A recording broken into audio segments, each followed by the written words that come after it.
శాస్త్రాలండి.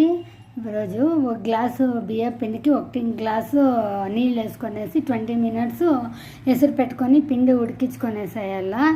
ఆమిటికి దాన్ని బాగా మేదించుకొని కలుపుకొనేసి బాగా ఇట్లా మేదించుకొని స్మాల్గా ఉంటలు చేసుకొనేసేసి డబల్ బాయింగ్ మెథడ్లో ఇంకొక పెద్ద గిన్నెలోకి వాటర్ వేసుకొనేసేసి అది వాటర్ బాగా బాయిల్ అయినాక మనం చేసుకొని ఈ బాల్స్ అంతా వేసుకొని ఇంకో 15-20 మినిట్స్ అది పైన తేలుతుంది. తేలే వరకు తేలేసి ఇట్లా ఒత్తేసుకొనేసేసి ఒట్టు శాస్త్రాలు అయిపోతుంది. షావిగేలు రెడీ అయిపోయిస్తుందండి.